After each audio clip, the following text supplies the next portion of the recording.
चलिए बच्चों आगे चलते हैं। Next is thermal expansion.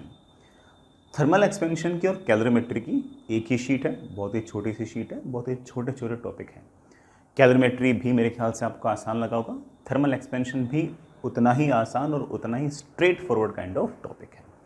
Again आप ऐसे उम्मीद कर सकते हैं कि जो भी बोर्ड पर लिखा जाएगा जेईई मेन का सवाल तो जो बोर्ड पर लिखा गया है उसी में से होगा। ऑफ कोर्स जेईई एडवांस के अंदर तो सवाल में और भी तरह की बातें पूछ लेते हैं, लेकिन कॉन्सेप्चुअली जो भी जेईई एडवांस के सवाल को करने के लिए जो आवश्यकता होगी वो भी बोर्ड पर पक्की बात है कि लिखी हुई होगी। चैप्टर अगर देखें तो छोटा भले ही हो सकता है लेकिन इम्पोर्टेंट बहुत है। चैप्टर छोटा हो सकता है लेकिन इम्पोर्टेंट बहुत है, बहुत ज़्यादा काम का हमारे टॉपिक है। और इसके सवाल जेईई एडवांस में मुझे ऐसा लगता है कि आसान पूछते हैं और पूछते हैं, है ना। भले टॉपिक कितना छोटा हो लेकिन उतना कम इसका रिलेवेंस नहीं है जितने इसकी साइज़ है। ठीक है, तो चलिए क्यों आपका टाइम वेस्ट करते हैं, मुद्दे पे आते हैं।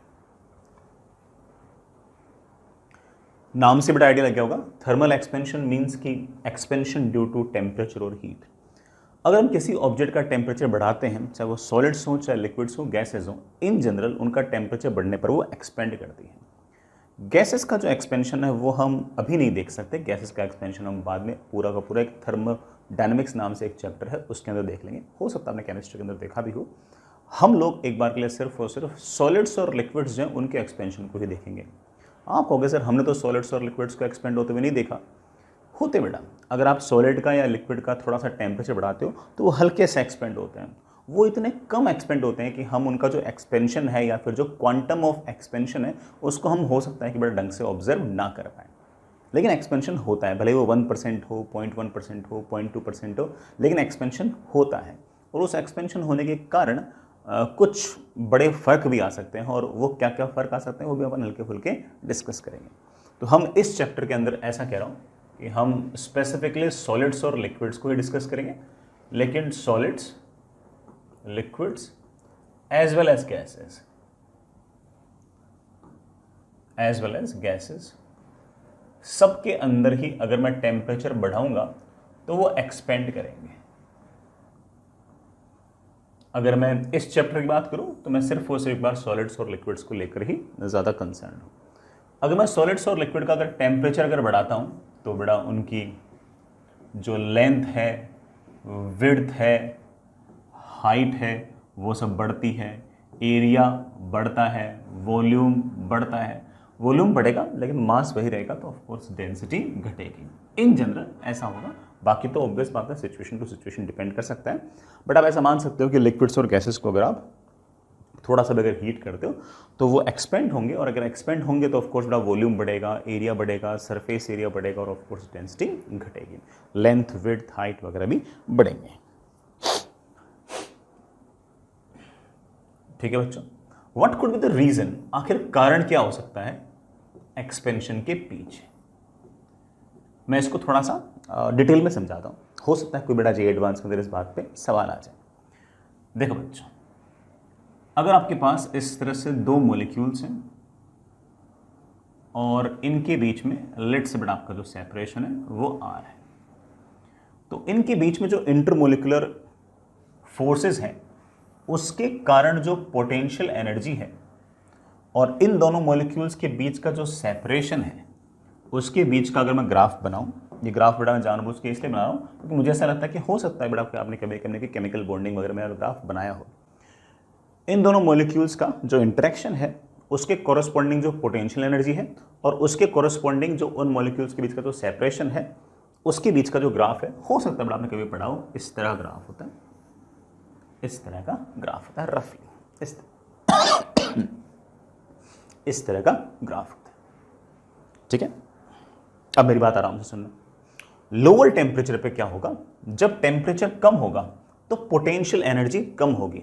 पोटेंशियल एनर्जी बड़ा मॉलिक्यूल्स के इंटरेक्शन की मतलब कम, मतलब ऐसे कह सकता हूं कि ना टेम्परेचर अगर कम होगा तो बड़ा एजिटेशंस कम होंगे, काइनेटिक एनर्जीज वगैरह कम होंगी। तो टेम्परेचर कम पर क्या होगा कि situation will be like this, let's say situation will be like this, let's say lower temperature पर पोटेंशियल एनर्जी आपकी U1 थी, ये कहानी थी बेटा लो टेम्परेचर। लो टेम्परेचर पर ये वाली पोटेंशियल एनर्जी आर की दो वैल्यूज के लिए आ रहा है R1 एंड R2। इसका मतलब ये जो दोनों जो मॉलिक्यूल्स हैं ऐसे ऐसे ऐसे वाइब्रेट करेंगे और इन दोनों के बीच में जो मिनिमम सेपरेशन होगा वो R1 होगा और मैक्सिमम सेपरेशन जो होगा वो R2 होगा। ऐसे कभी ना कभी दोनों मॉलिक्यूल्स नजदीक आ जाएंगे। जब दोनों मॉलिक्यूल्स नजदीक आ जाएंगे तब बड़ा सेपरेशन R1 होगा और अपनी थर्मल एजिटेशन के कारण कभी कभी दूर भी जाएंगे। जब दूर जाएंगे तब इनके बीच जो सेपरेशन होगा वो R2 होगा। ऐसा मॉलिक्यूल्स बड़ा रेस्ट नहीं होते हैं, ऐसे लगातार ऐसे ऐसे ऑसिलेशन करते रहते हैं। अगर पोटेंशियल एनर्जी U1 है तो इनके बीच का मिनिमम सेपरेशन जो होगा वो R1 होगा और मैक्सिमम सेपरेशन R2 होगा। हम लेंथ विड्थ वगैरह जो डिटरमाइन करते हैं वो एवरेज से डिटरमाइन करते हैं। एवरेज आप रफली ऐसा कह सकते हो कि it will B R1 plus R2 upon 2। ठीक है, इट मेक सेंस। अगर मैंने टेम्परेचर बढ़ा दिया तो स्थिति ऐसी आ जाएगी। टेम्परेचर अगर मैं बढ़ा दूंगा तो स्थिति आ जाएगी ऐसी। This is the situation of high temperature. High temperature पर बड़ा गौर करना, जो दोनों अब पोटेंशियल एनर्जी बड़ा ये वाली है U2 है और ये वाली अगर पोटेंशियल एनर्जी है तो दोनों मॉलिक्यूल्स के बीच में मिनिमम सेपरेशन तो ये है। ये जो मिनिमम सेपरेशन है बड़ा दिस इज R1 डैश। जरा ध्यान से देखो, पहले मिनिमम सेपरेशन जितना था ना उससे हल्का सा ही कम है, ये बस हल्का सा ही कम है। लेकिन दोनों मॉलिक्यूल्स के बीच में ये जो मैक्सिमम सेपरेशन है R2 डैश, ये पहले जो मैक्सिमम सेपरेशन था उसके मुकाबले काफी ज्यादा है। अब आपका जो पार्टिकल होगा वो R1 डैश और R2 डैश के बीच में ऐसे ऐसे लगातार ऑसिलेट करेंगे। मैं बताता हूं कैसे। ये आपका मॉलिक्यूल, ये आपका मॉलिक्यूल नजदीक से नजदीक कितने आएंगे R2 डैश। ये R2 डैश जो है, सॉरी बेटा, नजदीक से नजदीक आ रहे हैं R1 डैश, नजदीक से नजदीक आ रहे हैं R1 डैश। ये जो R1 डैश है ये R1 से थोड़ा सा ही छोटा है लेकिन बहुत दूर जा पाएंगे इस बार। ये मैक्सिमम सेपरेशन है दोनों के बीच में। This is R2 dash and this R2 dash is considerably high as compared to this R2।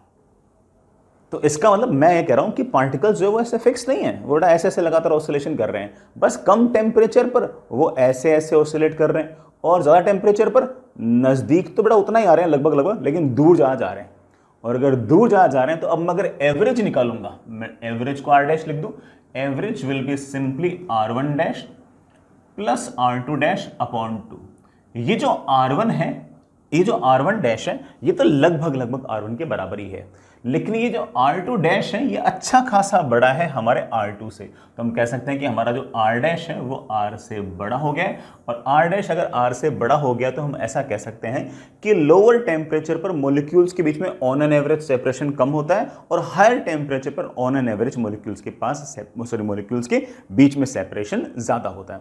तो जैसे जैसे आप टेम्परेचर बढ़ाओगे ऑन एन एवरेज मॉलिक्यूल्स एक दूसरे से दूर जाएंगे और अगर मॉलिक्यूल्स एक दूसरे से अगर दूर जाएंगे तो किसी भी ऑब्जेक्ट की लेंथ बढ़ेगी, विड्थ बढ़ेगी, हाइट बढ़ेगी, एरिया बढ़ेगा, सरफेस एरिया बढ़ेगा, वॉल्यूम बढ़ेगा, डेंसिटी घटेगी। आई होप ये वाली बात बड़ा आप सब बच्चों को समझ में आ ही गई होगी। आगे चलते हैं। ठीक है बच्चों, ये वाली बात बड़ा मेरे ख्याल से आप सब बच्चों के दिमाग में सेट तो हो गई होगी। आगे चलते हैं बेटा। मैं कुछ प्रैक्टिकल एग्जांपल्स बता रहा हूँ कि जिसमें हमारे थर्मल एक्सपेंशन जो काम आता है। जैसे दो एग्जांपल तो बड़ा मुझे ऐसे सिविल इंजीनियरिंग के पता है, सुनिएगा। जैसे पहला, हमारे जो रेलवे की जो रेल्स होती हैं, पटरियां होती हैं, उनकी बात करते हैं। मान लीजिए कि विंटर्स के अंदर टेम्परेचर 10 डिग्री सेल्सियस है और टेम्परेचर अगर 10 डिग्री सेल्सियस है तो रेल की लंबी लंबी पटरियां हैं वो ऐसे है। रेल की बेटा ऐसी लंबी लंबी पटरियां बेटा वो ऐसे। अब पटरियां बेटा किसी न किसी मेटल वगैरह की बनी होंगी, लोहे की बनी होंगी। अगर मैं समर्स की बात करूं, जैसे ही समर्स आए और टेम्परेचर मान लीजिए बेटा आपका 40 डिग्री सेल्सियस हुआ, तो इस रेल, मान लो ये आयरन का बना हुआ है, तो उसके मॉलिक्यूल्स के जो सेपरेशन ऑन एवरेज बढ़ेगा, उनके बीच में अगर सेपरेशन बढ़ेगा तो इस पूरे के पूरे आयरन ट्रैक की या रेल की लेंथ बढ़ेगी, और अगर लेंथ बढ़ेगी तो ये जो ट्रैक सीधा था इसकी बजाय बेटा ये जो ट्रैक है थोड़ा सा ऐसे ऐसे हो जाएगा, थोड़ा सा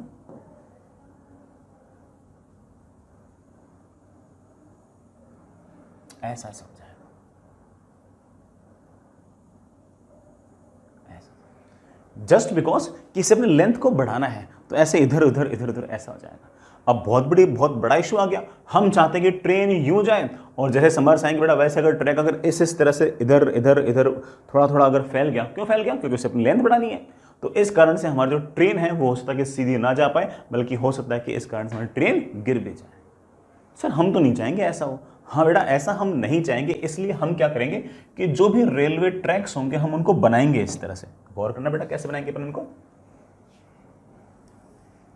ये आपकी एक रेल, ये आपकी रेल, फिर अगली रेल ऐसे, और बीच में गैप छोड़ दूंगा। सर गैप छोड़ने से फायदा क्या है देखते हैं। अगेन सीधी बिल्कुल एकदम इन्फिनिटी तक नहीं, बल्कि ऐसे थोड़ी जगह छोड़ के अगली रेल, हल्की सी जगह छोड़ दूंगा। बहुत ज़्यादा जगह भी नहीं छोड़नी है, हल्की सी जगह छोड़नी है कि टायर बड़ा सीधा इसके ऊपर आ जाए, टायर बड़ा ट्रेन का सीधा इसके ऊपर आ जाए, और जगह बहुत ज़्यादा कम भी नहीं छोड़नी है।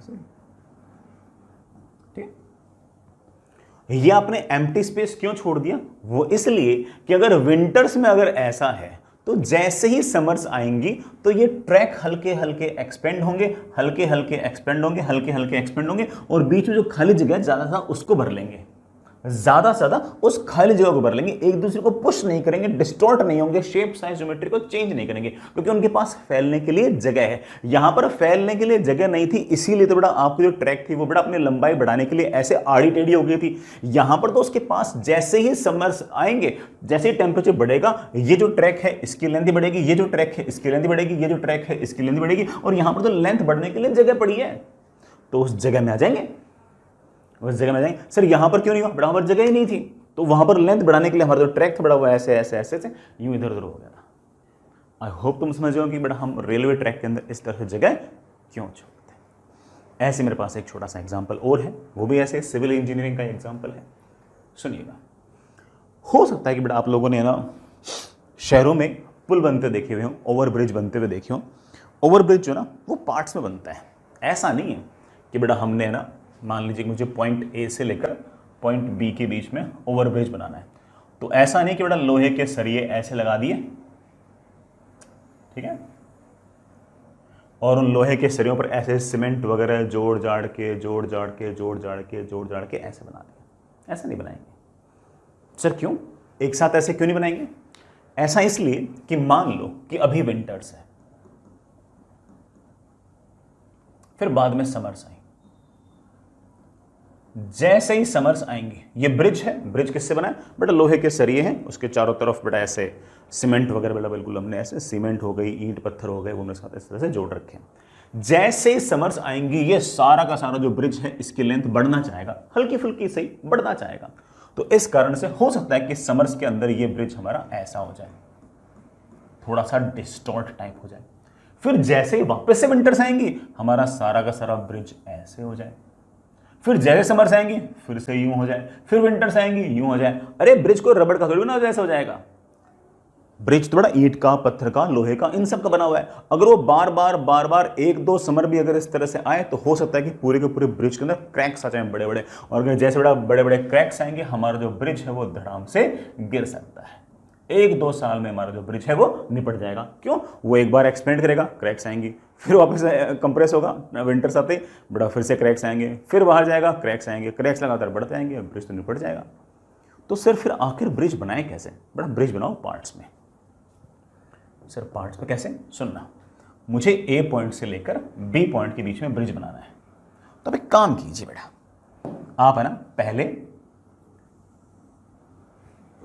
इतना पोर्शन बनाओ, फिर आप इतना पोर्शन बनाओ, फिर आप इतना पोर्शन बनाओ, और फिर आप इतना पोर्शन बनाओ। ऐसे 4-5 पोर्शन बनाओ, और हो सकता है बहुत सारे बच्चों ने देखा भी हो कि ऐसा होता है, बहुत सारे बच्चों ने ऐसा देखा भी हो कि ऐसा होता है, ऐसे ऐसे और इन पोर्शंस के बीच में जगह छोड़ दो, थोड़ी सी जगह छोड़ दो। सर इससे क्या होगा?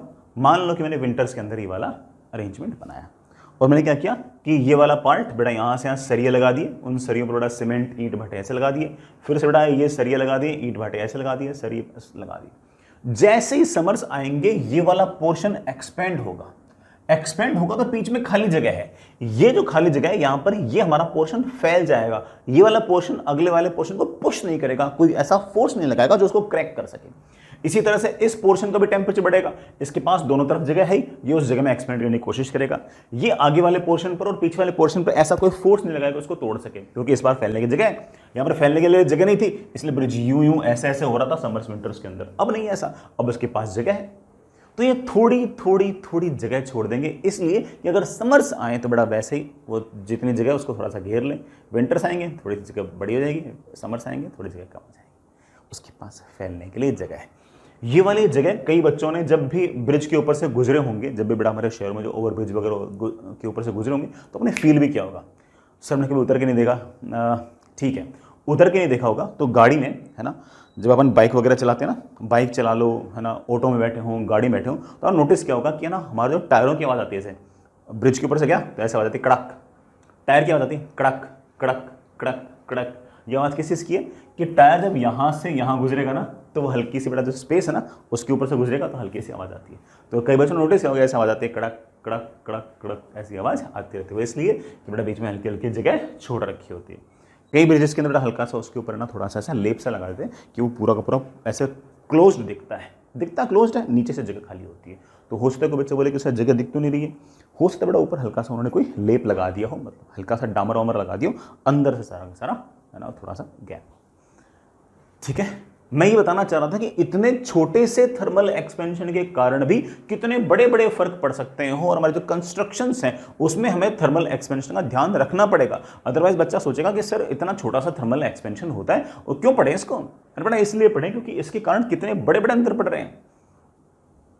सिर्फ उस थर्मल एक्सपेंशन का हल्का फुल्का ध्यान रख लेंगे तो हमारी इस तरह के जो सिविल स्ट्रक्चर्स हैं उन सिविल स्ट्रक्चर्स की जो लाइफ है वो लाइफ अच्छी खासी बढ़ जाती है। तो हमें हल्का फुल्का ध्यान रखना पड़ेगा। ऐसे बहुत सारे एग्जांपल हो सकता है कि मैकेनिकल इंजीनियरिंग मशीन्स में और भी हो, बहुत सारे एग्जांपल्स ऐसे हो सकते हैं बेटा। ठीक है, मैंने तो 2 एग्जांपल ऐसे दिए जो मुझे लगा कि मैं आप लोगों के लेवल पर आपको समझा सकता हूं।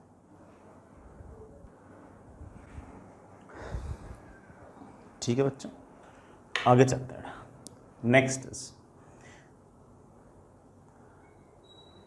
अरे बेटा एक छोटी सी बात मैं और बताता हूं, अच्छा पॉइंट है, नोट कीजिएगा।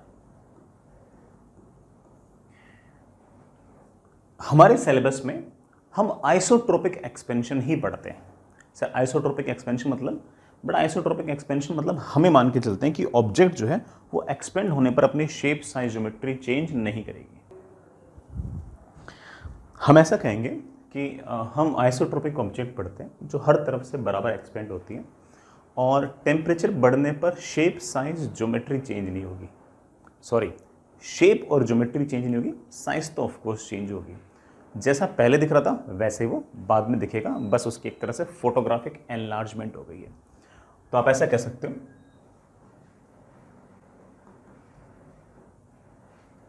On increasing temperature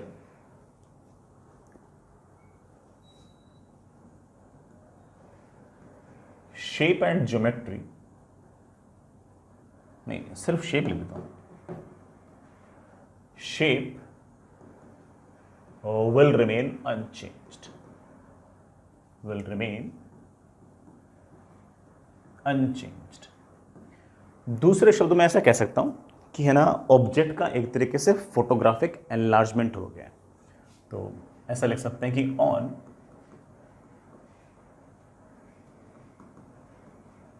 increasing temperature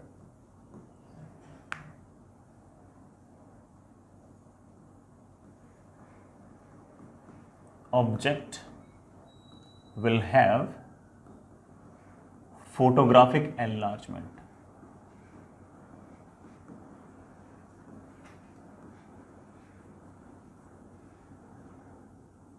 object का एक तरीके से फोटोग्राफिक एनलार्जमेंट हो गया। जैसे पहले दिख रही थी वैसी बात दिखेगी, बस साइज थोड़ी सी बड़ी हो गई है। जैसे मान लीजिए कि मेरे पास कोई ऐसे रॉड्स हैं, iron rod, iron rod, iron rod, iron rod, ठीक है। ये मान लीजिए सिचुएशन है 10 डिग्री सेल्सियस की। अगर मैं टेम्परेचर बढ़ाकर 100 डिग्री सेल्सियस करता हूं तो ये दिखने में कुछ कुछ ऐसी हो जाएंगी, ऐसे। एक जैसे सही है, कोई अंतर नहीं, बस साइज बढ़ गई है। जैसी एक तरह से शेप पहले थी बड़ा, वैसी शेप बाद में। ऐसा नहीं कि एक की लेंथ ज़्यादा बढ़ गई है, सब मतलब बिल्कुल बिल्कुल प्रोपोर्शनेट है, सब कुछ बिल्कुल प्रोपोर्शनेट है, ठीक है। फोटोग्राफिक एनलार्जमेंट टाइप हो गया। फोटोग्राफिक एनलार्जमेंट शब्द अगर नहीं समझ में आया तो मैं ऐसे बताऊंगा, जैसे मान लो कि तुम्हारी कोई पासपोर्ट साइज फ़ोटो गलती से अच्छी आ गई, ठीक है। तो तुम्हें लगा कि ओ माय गॉड मेरी तो फोटो अच्छी आ गई, तो तुमने सोचा कि चलो एक काम करते हैं कि इसको बड़ा बना लेते हैं और घर पे टांग देते हैं, ठीक है। तो तुमने क्या किया कि उसको बड़ा बनवा लिया। अब जैसे आपने बड़ा बना लिया तो पासपोर्ट साइज़ फ़ोटो में जो शक्ल आपकी थी उसको बड़ा बनाने के बाद जो आपने हॉल में टांगने के लिए जो फोटो बनाई है उसमें भी आपकी शक्ल एग्जैक्टली सेम लगेगी। जिस रेशो में, जिस प्रपोर्शन में आपका चेहरा बड़ा होगा, जिस रेशो में, जिस प्रपोर्शन में आपका थोबड़ा बड़ा हुआ है, उसी प्रपोर्शन में आपकी आइज़ ही बड़ी हुई है। ऐसा तो है नहीं कि सिर्फ उसे थोबड़ा बड़ा कर दिया और आइज़ उतनी रख दी या आइज़ को छोटा कर दिया, है कि नहीं। आपका जिस तरह से चेहरा बड़ा किया गया है एग्जैक्टली वैसे आइज़ भी बड़ी की गई हैं, आपकी नोज़ भी बड़ी की गई है, लिप्स भी बड़े गए हैं। तो हर चीज़ को उसी प्रपोर्शन के अंदर बढ़ाया गया है कि जो शेप है वो बिल्कुल वैसी की वैसी, जैसे शक्ल जैसी पहले थी वैसी शक्ल आपको बाद में नजर आए। ऐसा नहीं कि थोबड़ा बड़ा कर दिया और आंखें उतनी रख दी या आंखें छोटी कर दी, ऐसा नहीं कर देंगे आप। तो ये है फोटोग्राफिक एनलार्जमेंट का मतलब। इसी बात को समझने का एक तरीका और है। टेम्परेचर बढ़ने पर एक बॉडी के किसी भी दो पॉइंट के बीच में जो सेपरेशन है वो बढ़ जाएगा। एक ही बॉडी पर दो पॉइंट होने चाहिए, उन दोनों पॉइंट के बीच में सेपरेशन बढ़ जाएगा। लिखना चाहो तो लिख सकते हो। On increasing temperature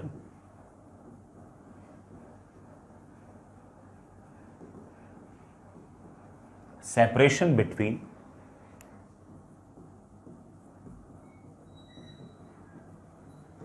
any pair of points on a body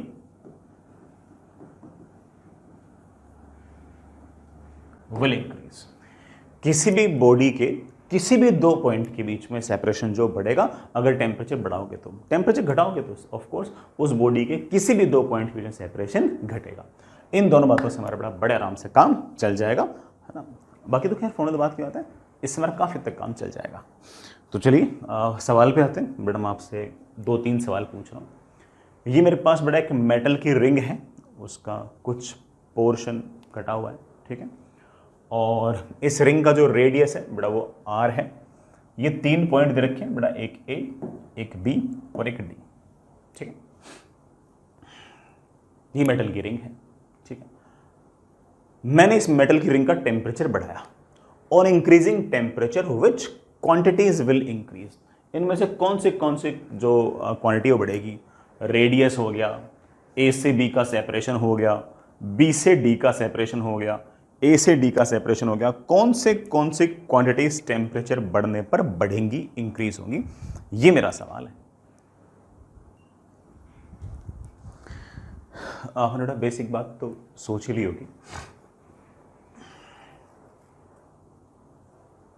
कोई भी समझदार बच्चा होगा ना वो कहेगा कि सर टेम्परेचर बढ़ाने पर रेडियस A से B के बीच की डिस्टेंस, B से D के बीच की डिस्टेंस, A से D के बीच की डिस्टेंस सब बढ़ेंगी, सब बढ़ेंगी। इस बात को ऐसे फील मत करना कि सर अगर ये एक्सपेंड होंगी तो ये दोनों नज़दीक आ जाएंगे। अरे नज़दीक क्यों आ जाएंगे यार, A से B भी बढ़ना चाहिए। जैसे मान लो कि ये आपका पूरा का पूरा चेहरा है और लेट्स से ये आपकी नाक है फॉर एग्जांपल। तो जब फोटोग्राफिक एनलार्जमेंट कराओगे तो जब चेहरा बड़ा होगा तो नाक भी तो बड़ी होगी, तो A से B का सेपरेशन भी तो बढ़ना चाहिए। सब बढ़ेंगे, सब बढ़ेंगे। A से B के बीच का सेपरेशन भी बढ़ेगा रेडियस भी बढ़ेगा। अब मैं इस बात को एक तरीके से और समझाता हूं। देखो, मैंने आपको बताया कि टेम्परेचर बढ़ाने पर किसी भी दो पॉइंट के बीच में, एक ही बॉडी के किसी भी दो पॉइंट के बीच में सेपरेशन बढ़ना चाहिए। क्या ये ए और बी सेम बॉडी पर पॉइंट्स हैं? यस। क्या टेम्परेचर बढ़ रहा है? यस। तो ए से बी का बीच का सेपरेशन बढ़ना चाहिए। सर रेडियस के बारे में ऐसा बोल सकता हूं कि देख बेटा, इस पॉइंट और डायमेट्रिकली अपोजिट इस पॉइंट के बीच में सेपरेशन, इस पॉइंट और इस पॉइंट के बीच में सेपरेशन कितना है? 2 टाइम्स आर। मैंने ये सिखा रखा है कि टेम्परेचर बढ़ने पर एक ही बॉडी के दो पॉइंट के बीच में सेपरेशन बढ़ना चाहिए। तो इसका मतलब आपका 2r जो है वो बढ़ना चाहिए। अब 2 तो 2 ही है, वो तो बढ़ेगा नहीं। कौन बढ़ेगा? r बढ़ेगा।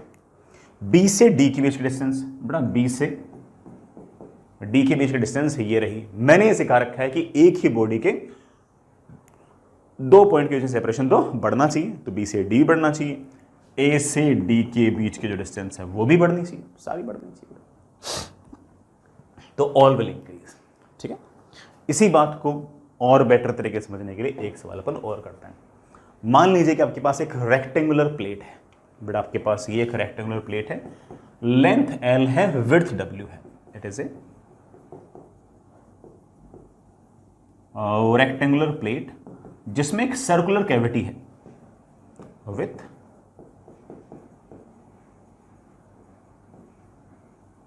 Circular cavity.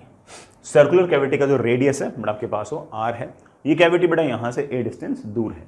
मेरा सवाल ये है कि इस ऑब्जेक्ट का अगर मैं टेम्परेचर बढ़ाता हूं तो इनमें से कौन से क्वांटिटीज बढ़ेंगी? Length of the rectangular plate, width of the rectangular plate, cavity का रेडियस और बेटा कैविटी का जो ये वाला पॉइंट है इसकी यहां से डिस्टेंस, कौन से फिजिकल क्वांटिटीज बढ़ेंगे? अगेन जो समझदार बच्चा है, जिसको बात समझ में आ गई है, वो कहेगा कि देखो सर ऑब्वियस बात है कि सारी चीजें बढ़ेंगी, सारी चीजें बढ़ेंगी, ऑल विल इंक्रीज। मैं इस बात को अगेन दो तरीके से एक्सप्लेन कर सकता हूं। एक तो ये कि बेटा मान लो कि ये अगर आपका चेहरा है, हालांकि आपका चेहरा रेक्टेंगुलर नहीं है एग्जांपल के लिए, और मैं कहूं कि उसका फोटोग्राफिक एनलार्जमेंट करना है, तो जो आंख है, जो आई है, उसकी साइज घटेगी या बढ़ेगी? बढ़नी चाहिए। तो ऑफकोर्स रेडियस ही बढ़ना चाहिए, रेडियस बढ़ना चाहिए। आंख का कान से जो सेपरेशन है वो भी बढ़ना चाहिए, ऐसा क्यों घट जाएगा? तो फोटोग्राफिक एनलार्जमेंट इस तरह से होगा कि शेप चेंज ना हो। शेप चेंज ना हो तो ऑब्वियस बात है कि अगर रेक्टेंगुलर जो प्लेट है उसका साइज बढ़ेगा तो कैविटी का साइज भी बढ़ना चाहिए। इवन ये जो सेपरेशन है बड़ा, ये वाला सेपरेशन भी आपका बढ़ना चाहिए, हर चीज आपकी बढ़नी चाहिए। इसी बात को मैं थोड़ा सा और अलग तरीके से भी एक्सप्लेन कर सकता हूं। जैसे एल को एक्सप्लेन करने के लिए मैं बोल सकता हूं कि लेट से एक पॉइंट ये रहा, एक ये पॉइंट रहा। क्या ये दोनों पॉइंट सेम बॉडी पे हैं? यस। इस बॉडी का टेम्परेचर बढ़ाओगे तो इन दोनों पॉइंट के बीच का सेपरेशन बढ़ेगा। इन दोनों पॉइंट के बीच का सेपरेशन कितना है? L, तो बढ़ेगा। अब ये वाला पॉइंट लो और ये वाला पॉइंट लो, टेम्परेचर बढ़ाओगे तो एक ही बॉडी के दो पॉइंट के बीच में सेपरेशन बढ़ना चाहिए। इन दोनों पॉइंट के सेपरेशन कितना है? W, तो W बढ़ना चाहिए। सर R को कैसे एक्सप्लेन करोगे? R को ऐसे एक्सप्लेन कर दूंगा, लेट से मेरे पास ये दो पॉइंट है, एक पॉइंट ये रहा, एक पॉइंट ये रहा। क्या ये दोनों पॉइंट सेम बॉडी पे हैं? ऑफ कोर्स सेम बॉडी पे हैं। टेम्परेचर बढ़ने पर किसी भी पेयर ऑफ पॉइंट के बीच सेपरेशन बढ़ना चाहिए। इनके बीच तो सेपरेशन 2r है, ये बढ़ना चाहिए। 2 तो फिक्स है, तो ऑब्वियस बात है कि आपका r बढ़ना चाहिए। r ही बढ़ गया। सर और ये a के लिए क्या कहोगे? ये वाला पॉइंट लो और ये वाला पॉइंट लो, इन दोनों पॉइंट्स के बीच में सेपरेशन कितना है? a। हम जानते हैं कि ये दोनों पॉइंट तो सेम बॉडी पे हैं, टेम्परेचर बढ़ने पर इन दोनों पॉइंट्स के बीच का सेपरेशन तो बढ़ना चाहिए, तो a भी आपका बढ़ना चाहिए। आंसर बड़ा आगे चारों, सारी की सारी फिजिकल क्वांटिटीज टेम्परेचर बढ़ाने पर बढ़ती ही जाएंगी। आई रियली होप बेटा सारी की सारी बात आपको समझ में आ गई है। आगे चलते हैं। नेक्स्ट हमारे पास बड़ा एक डिस्क है जिसके पास कंसेंट्रिक कैविटी है। जो डिस्क है उसका रेडियस है r2, जो कंसेंट्रिक कैविटी है उसका रेडियस मेरे पास है r1। कोई मेटल की बेटा डिस्क बनी होगी ये। मैंने इस डिस्क का टेम्परेचर बढ़ाया। On increasing temperature which quantities will increase? End of course again बेटा जो सवाल है वो मोर देन वन करेक्ट है, एक से ज्यादा ऑप्शन भी आपके करेक्ट हो सकते हैं। विच क्वांटिटीज विल इंक्रीज? कैविटी का रेडियस बढ़ेगा घटेगा? रेडियस ऑफ डिस्क बढ़ेगा घटेगा? r1 प्लस r2 बढ़ेगा घटेगा? R2 माइनस R1 बढ़ेगा घटेगा? ये चार सवाल पूछ रखे हैं बड़ा, कौन से फिजिकल क्वांटिटीज जो है वो टेम्परेचर बढ़ाने पर बढ़ेंगी? चलो बच्चों सोचते हैं। अगेन कोई भी समझदार बच्चा बोलेगा कि सर आंसर तो चारों होना चाहिए, चारों ही बढ़ेंगे। कैसे? सुन, R1 को अगर एक्सप्लेन करना है तो मैं ऐसे कह सकता हूँ कि मैंने इस डिस्क में ऐसे 2 पॉइंट लिए, एक ये वाला, एक ये वाला। इन दोनों पॉइंट्स के बीच सेपरेशन है 2 टाइम्स ऑफ R1। टेम्परेचर बढ़ने पर 2 टाइम्स R1 बढ़ेगा। अब 2 तो बढ़ नहीं सकता, तो R1 तो टेम्परेचर बढ़ाने पर बढ़ेगा। Fair enough. डिस्क का साइज बढ़ेगा तो कैविटी का साइज भी बढ़ेगा, तभी तो शेप वैसी की वैसी रहेगी। R2 R2 बढ़ेगा, R2 में आपको ऐसी दिक्कत नहीं है। आप ऐसा कह सकते हो कि एक ये वाला पॉइंट, एक ये वाला point. What is the separation between these 2 points? 2 times R2. Are these 2 points on a same body? Yes. On increase in temperature, 2 times R2 must increase. 2 times R2 must increase. 2 is fixed. R2 must increase. R2 भी बढ़ेगा। R1 बढ़ेगा, R2 बढ़ेगा, तो R1 plus R2 भी तो obvious बात है बढ़ेगा ही बढ़ेगा। सर R2 ही बढ़ रहा है, R1 ही बढ़ रहा है, तो सर R2 माइनस R1 के लिए क्या कहोगे? देखो, इन दोनों पॉइंट्स को देखो, ये वाला पॉइंट और ये वाला पॉइंट। इन दोनों पॉइंट्स के बीच में सेपरेशन कितना है? ये है R2, ये है R1, तो ये वाला सेपरेशन मेरे पास है R2 माइनस R1।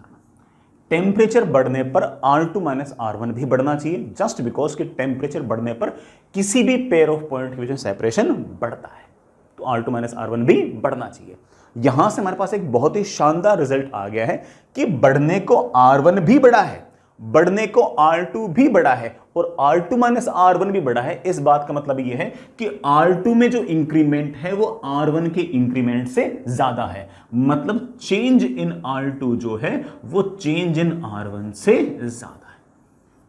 बड़े दोनों हैं, R1 भी बढ़ा है, R2 बढ़ा है, लेकिन R2 माइनस R1 बढ़ा है। इस बात का सीधा सीधा अर्थ यह कि R2 में इंक्रीमेंट ज्यादा हुआ है, R1 में इंक्रीमेंट तो हुआ है लेकिन उतना नहीं हुआ, इसी कारण से तो R2 माइनस R1 भी आपका इंक्रीज हुआ है। इससे मैं एक नतीजे पर पहुंच सकता हूं कि जो आपकी डायमेंशन ज्यादा है उसमें इंक्रीमेंट भी ज्यादा आएगा, जो डायमेंशन आपकी छोटी है उसमें चेंज भी छोटा आएगा। मतलब छोटी चीज कम बढ़ेगी, बड़ी चीज ज्यादा बढ़ेगी। प्रोपोर्शनल टाइप मामला आपके पास यहां पर होगा। इस रिजल्ट पर भी हम यहां पर इस बात से पहुंच सकते हैं। आई होप बेटा सारी बात आपको समझ में आ गई। तो बड़े दोनों हैं, R1 भी बड़ा है, R2 भी बड़ा है, लेकिन R2 का जो इंक्रीमेंट है वो R1 के इंक्रीमेंट से ज्यादा है, तभी तो दोनों के बीच का जो गैप है, मतलब जो R2 माइनस R1 है वो भी तो समय के साथ, वो भी तो टेम्परेचर के साथ बढ़ा है। तो आप इस बात को इस तरह से समझ सकते हैं। आगे चलो बेटा, नेक्स्ट इज, अब फॉर्मूले पे आते हैं। काफ़ी देर से हम ऐसी बातें कर रहे हैं। Next is linear expansion. Linear expansion में हम सिर्फ और सिर्फ लेंथ में क्या जो चेंज आया है उसको डिस्कस करेंगे। हालांकि अगर एक बार लेंथ में जो चेंज है उसका फॉर्मूला अगर बन गया तो एरिया, वॉल्यूम, डेंसिटी सब उसको बड़े आराम से फॉलो करेंगे। लेंथ में किस तरह चेंज आते हैं उसको हम बड़ा देखते हैं। सुनिएगा, मान लीजिए आपके पास कोई और रॉड है L लेंथ की, और इसका जो टेम्परेचर है बड़ा आपने वो T से बढ़ाकर T प्लस डेल्टा T कर दिया, तो इस रॉड की जो लेंथ है वो हल्की सी बढ़ जाएगी, थोड़ी सी बढ़ जाएगी। और अगर इसकी लेंथ आपके पास पहले L थी तो अब L प्लस डेल्टा L हो जाएगी। ये जो लेंथ में इंक्रीमेंट आया है it will be directly proportional to actual length, कि आपकी एक्चुअल लेंथ क्या थी। साथ ही साथ इस बात की भी डायरेक्टली प्रोपोर्शनल होगा कि आपने टेम्परेचर कितना बढ़ाया है, कितना इंक्रीज किया है। और कुल मिलाकर हमारे पास चेंज इन लेंथ का एक फॉर्मूला आएगा, some constant into L into delta T। ये जो बड़ा अल्फा है जिसे मैंने कांस्टेंट बोला है, this is coefficient of linear expansion या थर्मल एक्सपेंशन। बड़ा कई जगह कोएफिशिएंट ऑफ लीनियर एक्सपेंशन में लिखा रहता है और बेटर वर्ड है कोएफिशिएंट ऑफ थर्मल एक्सपेंशन। इसकी वैल्यू डिपेंड करती है मैटर पर, जो भी ऑब्जेक्ट है। कोई ऑब्जेक्ट ज़्यादा एक्सपेंड होती है उसका अल्फा ज़्यादा होगा, कोई ऑब्जेक्ट कम एक्सपेंड होती है उसका अल्फा कम होगा, हो सकता है कोई ऑब्जेक्ट एक्सपेंड ही ना करती हो तो उसका अल्फा 0 होगा। So it is of course property of matter, it is property of matter. किस चीज़ से आपकी रॉड बनी है उस बात पर डिपेंड करता है। इसकी यूनिट आप बड़े आराम से देख सकते हो बेटा कि चेंज इन लेंथ भी मीटर में आएगी, लेंथ भी मीटर में आएगी, तो मीटर मीटर कैंसिल, ये चेंज इन टेम्परेचर नीचे आ जाएगा, तो 1/डिग्री सेल्सियस इसकी यूनिट है। 1/डिग्री सेल्सियस बोल दो, ये बड़ा 1/केल्विन बोल दो, एक ही बात है। सर एक बात कैसे, दोनों में 273 का अंतर होता है, बड़ा चेंज इन टेम्परेचर है, change in temperature degree Celsius में और केल्विन में सेम होता है। कोई मुझसे पूछ रहे सर डायमेंशन क्या होगी, तो बड़ा लेंथ तो कैंसिल हो गया, तो 1/टेम्परेचर है, टेम्परेचर की बड़ा डायमेंशन होती है के, तो 1/टेम्परेचर मतलब बड़ा के की पावर -1 इसकी डायमेंशन है। Fair enough. मेरे ख्याल से आपको बात समझ में आई गई होगी। अच्छा, ये जो फाइनल लेंथ है ये कितनी है, फाइनल लेंथ है initial length plus change in length. अगर मैं एल को बाहर निकाल लूं तो फाइनल लेंथ मेरे पास आ गई है, दिस इज फाइनल लेंथ। कोई अगर मुझसे पूछ ले कि what is fractional change in length, कोई अगर मुझसे पूछ ले कि what is fractional change in length, बड़ा फॉर्मूला क्या होगा, fractional change in length is of course change in length upon actual length, यही तो होती है बड़ा fractional change. Change in length कितनी है, alpha L delta T divide by L, answer आ गया आपके पास अल्फा डेल्टा टी। को अगर परसेंटेज चेंज इन लेंथ पूछेगा तो 100 से मल्टीप्लाई कर देंगे, लिखना छोटा लिख लो, परसेंटेज चेंज इन लेंथ क्या होगा, change in length upon actual length into 100, तो बड़ा ये आपके पास आ जाएगा of course alpha delta T into 100। ठीक है, ये बड़ा आपके पास एक तरह से बेसिक से फॉर्मूला है। फिर भी कोई बच्चा कहता है कि सर ये change in length directly proportional to length कैसे हुआ, तो मैं इसको एक थोड़े लॉजिक से एक्सप्लेन कर सकता हूँ। मतलब मुझे ऐसा लगता है कि मैं आपको एक अच्छे से प्यारे से लॉजिक से इस बात को एक्सप्लेन कर सकता हूँ। सुनना, आराम से सुनना बेटा। मान लीजिए बेटा आपके पास एक रॉड है जिसकी लेंथ है L, और सेम मटेरियल की ऐसी रॉड है दूसरी जिसकी लेंथ है let's say for example 2 times L। ठीक है, यहां तक मामला ठीक है। अब इसके अंदर मॉलिक्यूल्स ऐसे ऐसे पड़े बेटा, ऐसे ऐसे मॉलिक्यूल्स पड़े, ऐसे खूब सारे बहुत ज्यादा लार्ज नंबर ऑफ मॉलिक्यूल्स पड़े। ठीक है, अगर इसमें n मॉलिक्यूल्स पड़े होंगे तो बड़ा ऑब्वियस बात है कि यहां पर 2n नंबर ऑफ मॉलिक्यूल्स पड़े होंगे।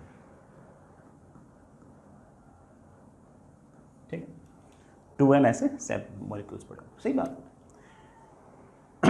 इसका अगर मैं डेल्टा टी टेम्परेचर अगर इंक्रीज करूंगा तो मॉलिक्यूल्स के बीच में लेट्स से सेपरेशन इंक्रीज हुआ डेल्टा आर, यहां पर भी इंक्रीज हुआ डेल्टा आर, यहां पर भी इंक्रीज हुआ डेल्टा आर।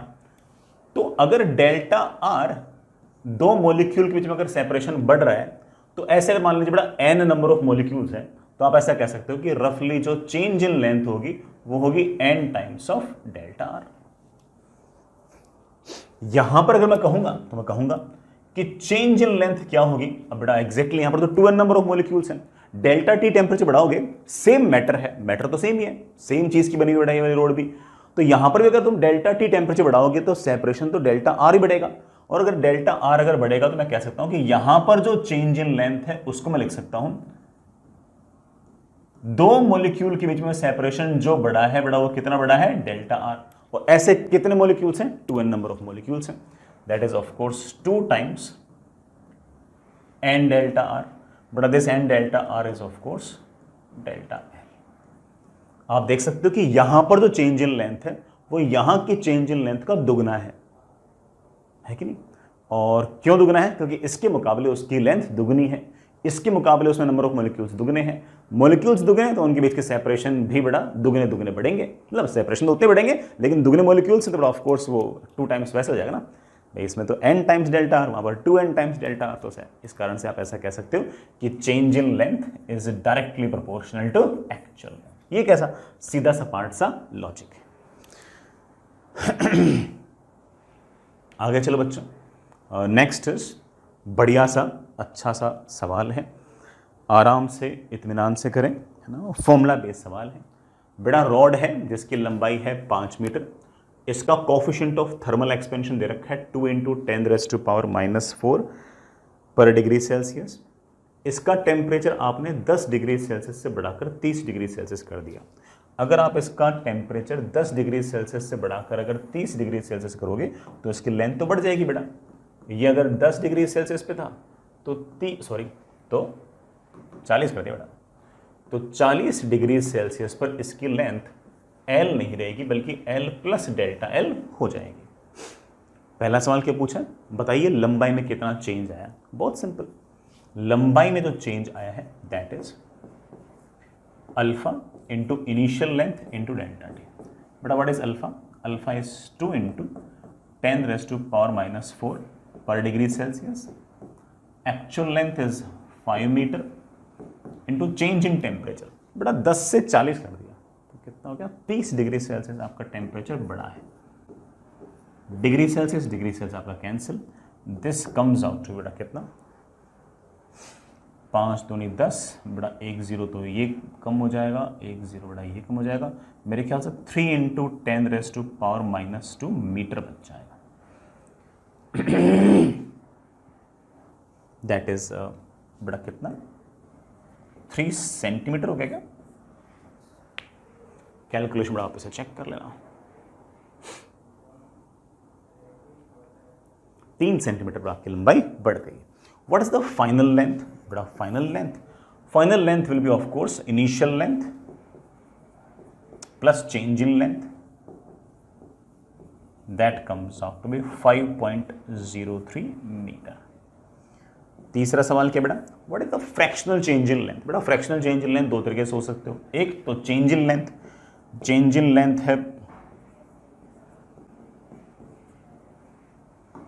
लेंथ है बेटा कितनी, 0.03 metre divide by actual length बेटा 5 मीटर, तो that comes out to be 3/500। इसी चेंज इन लेंथ को मैं ऐसे में लिखता हूं कि अल्फा डेल्टा टी, मैंने सिखा कर आपको सीधा अल्फा डेल्टा टी बोल सकते हो। अल्फा कितना है, बेटा अल्फा है 2 × 10⁻⁻⁴ पर degree Celsius multiply by delta T is बेटा ऑफ कोर्स 30 पर डिग्री सेल्सियस। बेटा पर डिग्री सेल्सियस क्या हो गया, cancel, that comes out to be 6 × 10⁻³ एक ही बात है बेटा, एक ही बात। What is the percentage change in length, बेटा percentage change in length is of course change in length upon actual length into 100। Change in length is 0.03 metre, actual length is 5 meter into 100, so answer comes out to be 0.6%. 0.6% बेटा आपकी जो length है उसमें change आया है। ठीक है बच्चों, आसान से बातें थी, आगे चलते हैं। चलिए बच्चों आगे चलते हैं। नेक्स्ट इज ऐसे बेटा एक छोटा सवाल और बनाया है, कोई ऐसा बहुत तगड़ा सवाल तो नहीं है। 4 रॉड्स हैं, एक 5 मीटर की, एक 3 मीटर की, एक फिर से 5 मीटर की, एक फिर से 3 मीटर की, और इससे मैंने एक रेक्टेंगल बनाया, ऐसे एक रेक्टेंगल बनाया। 4 रोड्स हैं बेटा, चारों रोड मेटल की बनी हुई हैं और अल्फा दे रखा है 2 × 10⁻⁴ पर डिग्री सेल्सियस, और मैंने टेम्परेचर चेंज कर दिया है 20 degree Celsius. Delta T positive है तो ऑब्वियस बात है टेम्परेचर बढ़ाया है, तो लेंथ ही बढ़ जाएगी, विड्थ ही बढ़ जाएगी। पूछा ही वही है, find change in length, change in width, new length, new width, change in area, new area of rectangle, सब बातें पूछ रखी है। फॉर्मूला बेस्ड बात है बेटा। ऑफ कोर्स बेटा आपकी लेंथ हल्की फुल्की बढ़ेगी बेटा।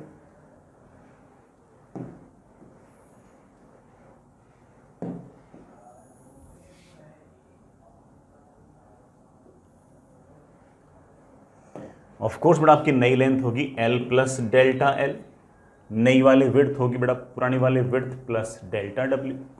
सोचते हैं बेटा पहला वाला सवाल, change in length. Change in length will B initial length बेटा कितनी है 5 मीटर इंटू अल्फा, अल्फा कितना बेटा 2 × 10⁻⁻⁴ पर degree Celsius multiplied by change in temperature, change in temperature is 20 degree Celsius, degree Celsius आपका क्या हो गया कैंसिल। 5 दूनी 10, 1 0 बड़ा वहाँ गायब, 1 0 बड़ा वहाँ गायब, तो मेरे ख्याल से आ गया 2 इंटू 10⁻⁻² मीटर। बाकी बड़ा कैलकुलेशन एक चेक और चेक कर लो, 1 0 गया 10⁻², वो गया 2 बच गया, 2 इंटू 10⁻², दैट इज 0.02 मीटर। ये बड़ा चेंज इन लेंथ है।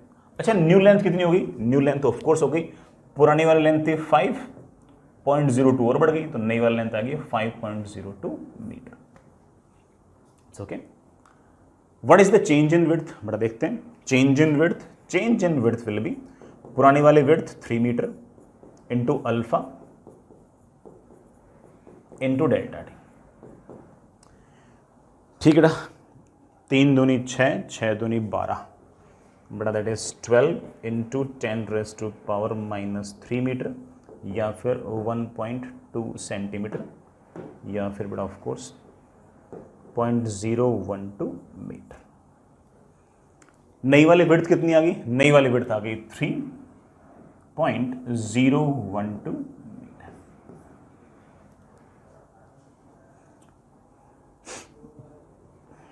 समझ गए बेटा बात? आगे चलते हैं। What is the new area and change in area? अरे कर लो बेटा। न्यू एरिया कितना होगा? बड़ा न्यू एरिया होगा न्यू लेंथ 5.02, एक्यूरेट निकालना चाहिए थोड़ा, सबसे बढ़िया तो ये, इंटू 3.012 मीटर का स्क्वायर। बड़ा देखना कितना आता है।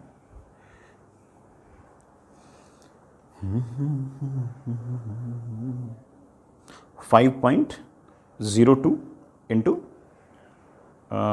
3.012, बड़ा मेरे ख्याल से ये आ गया 15.12। ठीक है, इतना ले लो बेटा, 15.12, आगे भी लेंगे इतना ले दो मीटर का स्क्वायर।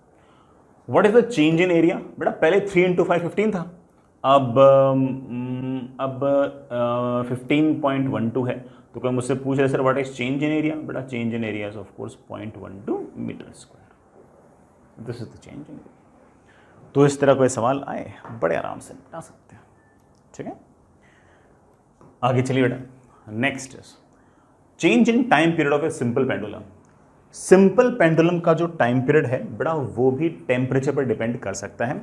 टेम्परेचर पर कैसे डिपेंड करेगा हम आराम से देखते हैं इस बात को, और उससे घड़ी स्लो होगी फास्ट होगी इस बात को भी हम डिस्कस करते हैं। मान लो बेटा आपके पास एक वर्टिकल प्लेन है, इसमें स्मूथ हिंज है, ये मेरे पास एक मासलेस वायर है बेटा, ये मेरे पास कोई मासलेस वायर है, और इस मासलेस वायर के साथ मैंने ऐसे कोई बॉब बांध रखा है डेंस सा। It is the condition of simple pendulum as you know it very well. इसकी लेंथ आपके पास L है, इस तार का जो कोफिशिएंट ऑफ थर्मल एक्सपेंशन है वो अल्फा है, और ये जो टेम्परेचर है थीटा डिग्री सेल्सियस है। जानबूझकर हमने टेम्परेचर को T नहीं लिखा क्योंकि थोड़ा T अब मैं टाइम पीरियड के लिए यूज़ करूंगा, इसलिए मैंने जानबूझ के टेम्परेचर को थीटा डिग्री सेल्सियस लिखा है। यहाँ तक बात क्लियर? इसकी लंबाई अगर L है तो इसका टाइम पीरियड, मेरे बच्चे बोलेंगे सर सिंपल पेंडुलम का टाइम पीरियड तो हम लोग याद रखते हैं, दैट इज 2π√L/g। ठीक, T is equal to 2π√L/g। अगर मैं, अच्छा ये टाइम पीरियड कब था? ये टाइम पीरियड आपका थीटा डिग्री सेल्सियस। अगर मैं टेम्परेचर को हल्का सा बढ़ा दूं और theta plus delta theta degree Celsius कर दूं, तो ऑब्वियस बात है कि आपका जो तार है ना उसकी लंबाई तो चेंज हो जाएगी यार, उसकी लंबाई हल्की सी बढ़ जाएगी। लंबाई बढ़ जाएगी तो टाइम पीरियड भी हल्का सा बढ़ जाएगा। अब जो न्यू लेंथ आएगी बेटा दैट विल बी पुरानी वाली लेंथ इंटू 1 प्लस इस तार का coefficient of thermal expansion multiplied by change in temperature. Change in temperature is delta theta. Length नई आई है तो टाइम पीरियड भी नया आएगा, नया टाइम पीरियड आएगा T dash is equals to 2π√ नए टेम्परेचर पर तार की लेंथ अपॉन g। ठीक है, हम लिख सकते हैं कि इट इज बेसिकली 2π√ ऑफ नई वाली लेंथ विल बी पुरानी वाली लेंथ इंटू 1 प्लस पुरानी वाली length into 1 plus alpha delta theta upon g. देखो क्या आता है, मेरे पास आ गया नया वाला time period is equals to 2π√L/g, बेटा तो बाहर निकाल लिया, into 1 plus alpha delta theta की पावर हाफ। इसे मैं जानता हूं यार, ये जो 2π√L/g है ये तो आपका टाइम पीरियड था पहले, टेम्परेचर बढ़ाने से पहले। तो आप ऐसा कह सकते हो कि T dash is equals to पुराना वाला टेम्परेचर इंटू 1 + α∆θ की पावर हाफ। ये थोड़ा सा एक्यूरेट फॉर्मूला है, but we won't use this formula. हम इतना एक्यूरेट फॉर्मूला यूज नहीं करेंगे, हम थोड़ा सा अप्रोक्सीमेशन के बाद वाला फॉर्मूला यूज करेंगे। बाइनोमियल में हो सकता है कि बेटा आप लोगों ने एक छोटी सी चीज पढ़ी हो कि 1 + x⁻n को मैं 1 + nx लिख सकता हूं लगभग if x is very very small as compare to 1। I hope so ने पढ़ रखा होगा। उसी तरह से मैं ऐसा अज्यूम कर रहा हूं कि जो अल्फा है इसकी वैल्यू अक्सर बहुत कम होती है। देखा भी होगा मैंने थोड़ा वैल्यूज कैसे दी, 10⁻⁻5 10⁻⁴ ऐसी दी है। तो α∆θ की वैल्यू बहुत छोटी आएगी इन जनरल, अक्सर 1 के सामने। तो ये जो 1 + α∆θ है, 1 + α∆θ है, इसकी पावर हाफ को अगर आप चाहो तो अप्रोक्सीमेटली लिख सकते हो 1 + हाफ नीचे आ जाएगा, जैसे वो n नीचे आया था, हाफ टाइम्स α∆θ। और इस कारण से आप थोड़ा सा अप्रोक्सीमेशन के बाद कह सकते हो कि नया वाला टाइम पीरियड विल बी पुराना वाला टाइम पीरियड इनटू ये जो 1 + α∆θ की पावर हाफ है, इसको आप लिख सकते हो 1 + half times α∆θ। It is a formula to remember, बड़ा याद करना चाहो तो याद रख सकते हो। मैं यहां पर थोड़ी सी बात और बोलूंगा कि T dash is equals to T + T, ऐसे T dash -T upon T is equals to half α∆θ।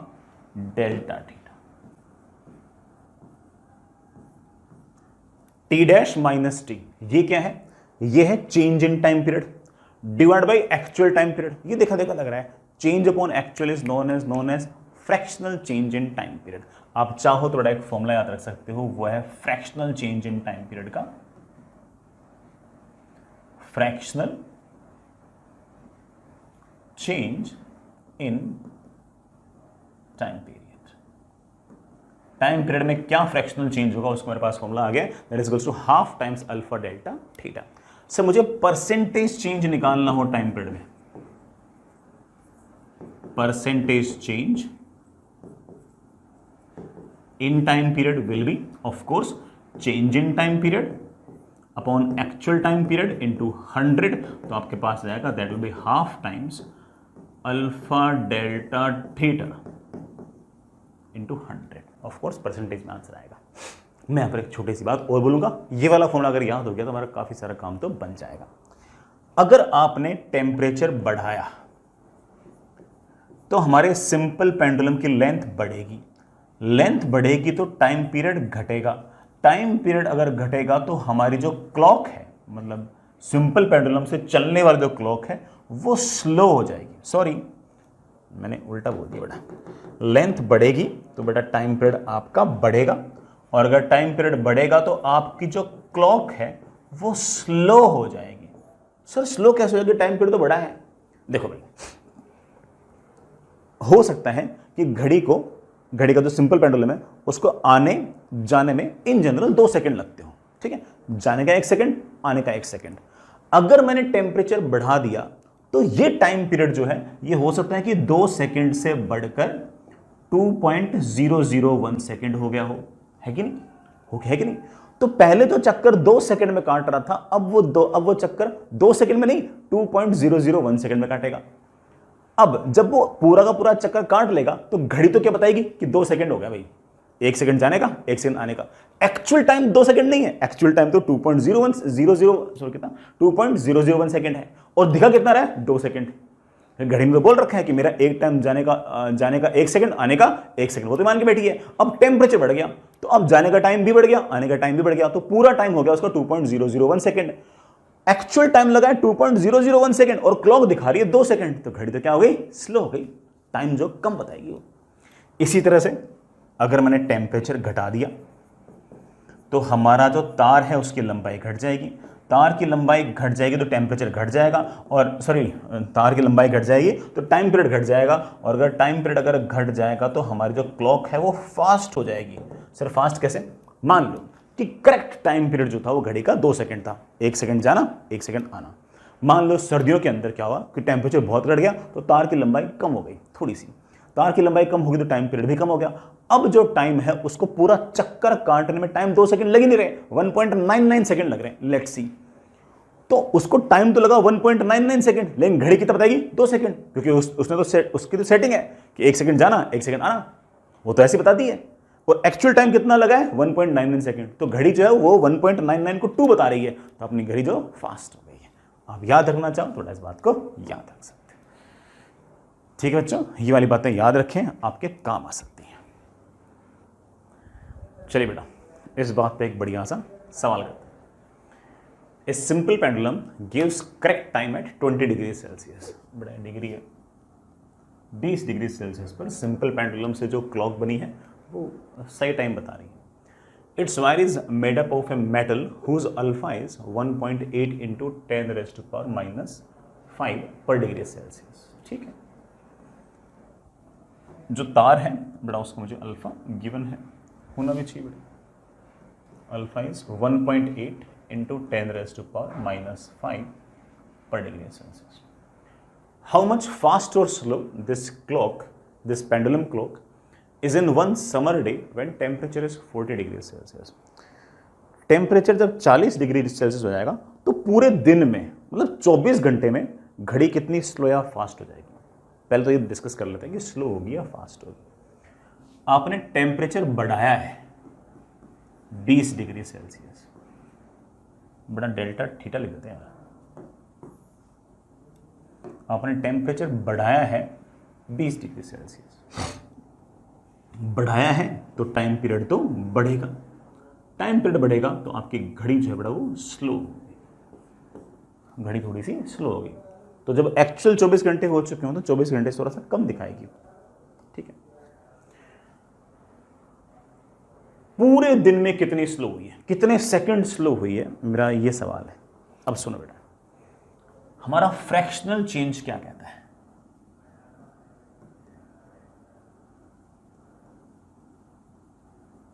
Fractional change कहता है change in time period upon actual time period. इसका फॉर्मूला क्या है? Half times alpha delta theta. ठीक है, कितना आया है? हाफ। बेटा what is alpha? Alpha is 1.8 into 10⁻⁻5 multiply by delta theta, that is 20।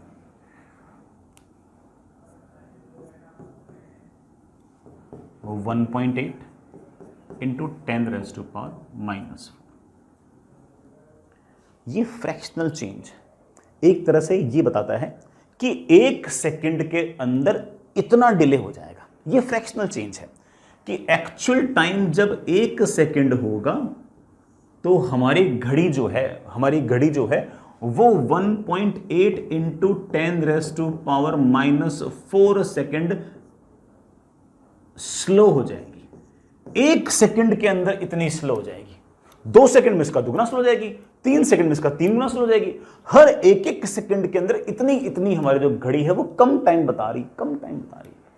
Sir मुझे तो पूरा पूछा है कि इन ए समर डे, पूरे दिन में कितनी फास्ट या स्लो होती है। 1 सेकंड में अगर इतनी स्लो हो रही है तो पूरे दिन में, बड़ा पूरे दिन में मेरे ख्याल से कितने सेकंड होते हैं? 60 इंटू 60 इंटू 24। इतने सेकंड्स के अंदर कितनी स्लो होगी? 60 into 60 into 24 into 1.8 into 10⁻⁻4 seconds. इतनी स्लो हो जाएगी। बड़ा मैं ऐसे भी कर दूं, that is 36 into 24 into 1.8 into 10⁻⁻2 second. इतनी स्लो हो जाएगी पूरे दिन के अंदर। आई होप बेटा फ्रैक्शनल चेंज का तुम्हें अर्थ समझ में आ गया होगा। 36 इंटू 24 इंटू 1.8 कितना है बेटा 15.55 सेकेंड। पूरे दिन में 15 सेकेंड, 15.5 सेकेंड के आसपास बेटा ये आपकी घड़ी स्लो हो गई पूरे दिन के अंदर। हमने कैसे निकाला? फ्रैक्शनल चेंज से निकाला कि इतने टाइम पर इतनी स्लो तो कितने टाइम पर कितनी स्लो। सिंपल यूनिटरी मेथड, इतनी स्लो हो गई। ठीक है बच्चों, समझ गए इस बात को? बेटा अपनी जो इसेंशियल शीट है उसमें कैलोरीमेट्री और थर्मल एक्सपेंशन का सवाल एक साथ ही है। थर्मल एक्सपेंशन के सवाल मत करना, लेकिन आपको कैलोरीमेट्री के जो सवाल हैं वो तो आप सारे के सारे निपटा सकते हो। शीट में जहाँ कहीं दिखे बेटा उनको तो कर देना। चलिए बच्चों आगे चलते हैं। वैसे जैसे मैंने पहले भी कहा था कि फॉर्मूला तो सिर्फ और सिर्फ बड़ा थर्मल एक्सपेंशन में एक दो ही हैं। उन फॉर्मूला पर काफ़ी सारी सिचुएशंस और काफ़ी सारे सवाल होते हैं। तो कुछ एक सवाल और देखते हैं। Next is measuring length using metallic scale. हम एक ऐसा स्केल यूज़ करें जो मेटल का बना हुआ है। कहने का अर्थ ये कि ऐसा स्केल जो खुद एक्सपेंड हो सके टेम्परेचर बढ़ने के साथ, या फिर खुद कॉन्ट्रैक्ट हो सके टेम्परेचर घटने के साथ। उसके कारण अगर मुझे कोई लेंथ मेजर करनी हो तो उस लेंथ पर क्या प्रभाव पड़ेंगे टेम्परेचर के, ये हम देखते हैं। सबसे पहले इसमें केस ले रहा हूँ बेटा कि scale is expanding on increasing temperature but object is not expanding. Object जो है वो एक्सपेंड नहीं हो रही है। इस बात का ये अर्थ हुआ कि जो ऑब्जेक्ट है उसका अल्फा 0 है, लेकिन जो स्केल है ना उसका अल्फा नॉन ज़ीरो है। जो आपका स्केल है जिससे आप मेजर करने वाले हो वो बेटा कोई ना कोई पॉजिटिव वैल्यू रखे हुए है। अक्सर बेटा पॉजिटिव तो वैल्यू होती है। ठीक, तो ऐसे केस में क्या होगा सुनिएगा। मान लीजिए कि बेटा आपके पास सिचुएशन कुछ ऐसी है कि मेरे पास ये कोई ऑब्जेक्ट है, किसी टेम्परेचर T0 डिग्री सेल्सियस पर, T डिग्री सेल्सियस ले लेते हैं, किसी टेम्परेचर T डिग्री सेल्सियस पर ये कहानी है कि मेरे पास ये ऑब्जेक्ट है और इसकी लेंथ जो है वो L0 है। जैसे मैंने कहा कि इसके पास, इस ऑब्जेक्ट के पास अल्फा नहीं है, इट मीन्स दैट कि टेम्परेचर आप घटा लो या बढ़ा लो इसकी लेंथ इतनी ही रहेगी। मैं इसको मेजर कर रहा हूँ एक स्केल से। ऐसे बेटा मैंने स्केल लगा दी साइड में, मैं उस स्केल से इसको मेजर करने की कोशिश कर रहा हूँ। ये बेटा आपका स्केल का 0 यहाँ पर है, फिर बेटा 1 सेंटीमीटर यहाँ पर, 2 सेंटीमीटर यहाँ पर, 3 सेंटीमीटर यहाँ पर, 4 सेंटीमीटर यहाँ पर, 5 सेंटीमीटर यहाँ पर, ऑफ कोर्स L0 सेंटीमीटर यहाँ पर। इस स्केल से हम ऐसे मेजर कर रहे हैं। स्केल की ये जो दो लगातार जो खांचे हैं इनके बीच का जो सेपरेशन है बेटा वो 1 सेंटीमीटर है। हालांकि बीच में ऐसे 10 गैप्स और होते हैं, उसको मिलीमीटर कहते हैं। मैंने सिर्फ और सिर्फ 1 सेंटीमीटर ही आपको दिखाया है। मान लो कि ऑब्जेक्ट की लेंथ जो है वो आपके पास L0 सेंटीमीटर है, मुझे इसको स्केल से मेजर करना है। तो मैं क्या करूँगा कि इस ऑब्जेक्ट को स्केल के साथ लगा दूंगा ऐसे, और मान लो कि लेट से स्केल के जो 15 खांचे हैं वो इस लेंथ के बराबर है। तो मैं बोल दूंगा कि हाँ भाई एक खांचा 1 सेंटीमीटर का है, तो जो 15 ब्रैकेट्स होंगे वो इसकी लेंथ के बराबर हैं, तो इसकी लेंथ हो गई है 15 सेंटीमीटर। मान लो कि इस ऑब्जेक्ट के साथ मैंने स्केल लगा दिया और स्केल की 1-1 सेंटीमीटर के जो 6 खांचे हैं वो इसके बराबर आए, मैं बोल दूंगा कि हाँ भाई इसकी जो लेंथ है वो आपके पास 6 सेंटीमीटर है। ये मेजर करने का सिंपल तरीका है। तो इस T डिग्री सेल्सियस पर कोई मुझसे पूछे कि इसकी रीडिंग क्या है, तो आपको सिर्फ और सिर्फ एक काम कर लेना है कि इस L0 सेंटीमीटर को इस एक सेंटीमीटर से कंपैरिजन कर लेना है, तो मेरे पास वो L0 आ जाएगा। मान लो बड़ा एक्चुअल लेंथ 52 सेंटीमीटर है, तो 52 खांचों के बराबर आएगा, तो बोल दूंगा कि आपकी जो रीडिंग है वो 52 सेंटीमीटर है। तो ऐसे कह देंगे रीडिंग आपके पास L0 आ गई है, L0 सेंटीमीटर से आ गई है। जो हमारी स्केल है उसके पास कुछ ना कुछ अल्फा भी है, लेट्स बेटा that comes out to be alpha S. अगर मैं टेम्परेचर बढ़ाऊंगा तो ऑफ कोर्स बेटा ऑब्जेक्ट की जो एक्चुअल लेंथ है उस पर किसी प्रकार का कोई प्रभाव नहीं पड़ेगा, लेकिन स्केल जो होगी वो एक्सपेंड हो जाएगी। और उसके एक्सपेंड होने से क्या होगा कि उसका जो 1 सेंटीमीटर का जो खांचा था, ब्रैकेट था, वो 1 सेंटीमीटर से बढ़कर हो सकता है कि 1.1 सेंटीमीटर हो जाए या फिर 1.05 सेंटीमीटर हो जाए, तो स्केल आपकी एक्सपेंड हो जाएगी। तो ऐसे केस में जब आप कंपेयर करोगे तो वो रीडिंग जो आपकी पहले आ रही थी वो नहीं आएगी, बल्कि उससे कम आएगी। सर कम कैसे आएगी? जैसे मान लो कि पहले आपकी लेंथ, ऑब्जेक्ट की जो लेंथ है वो 50 सेंटीमीटर है, तो जैसे मैं उसको स्केल के साथ लगाया तो एक्चुअल टेम्परेचर पर 50 जो ब्रैकेट्स थे उसके बराबर हमारी लेंथ आ गई थी। एक एक खांचा 1-1 सेंटीमीटर का था और जो एक एक खांचा था उसकी लेंथ अगर 1-1 सेंटीमीटर थी तो 50 खांचे जो थे, तो 50 ब्रैकेट जो थे वो उस रोड की लेंथ के बराबर हो गए। तो मैंने बोल दिया कि लेंथ है 50 सेंटीमीटर। अब ऑब्वियस बात है कि अगर टेम्परेचर बढ़ने पर ऑब्जेक्ट की लेंथ तो उतनी रही क्योंकि अल्फा ओ आपका 0 है, लेकिन आपका जो स्केल है उसके पास कुछ अल्फा एस है, उसके कारण स्केल की लेंथ बढ़ गई। तो स्केल की जब लेंथ बढ़ गई तो जो 1 सेंटीमीटर का जो खांचा है वो बता तो 1 सेंटीमीटर रहा है, लेकिन वो 1 सेंटीमीटर ना होकर 1.05 सेंटीमीटर हो गया लेट से। तो वही जो 50 सेंटीमीटर की जो लेंथ थी वो अब कम नंबर ऑफ ब्रैकेट से ही कंपेयर हो जाएगी। बल्कि मैं बता भी सकता हूँ कि दैट विल नंबर ऑफ खांचे जो आएंगे वो आएंगे 50 सेंटीमीटर अपॉन 1.05 और ये हमारी न्यू रीडिंग हो जाएगी।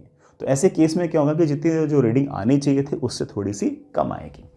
तो जैसे ही मैंने टेम्परेचर बढ़ाकर T plus delta T degree Celsius लिया तब कहानी बेटा कुछ ऐसी हुई कि जो रॉड है उसकी लंबाई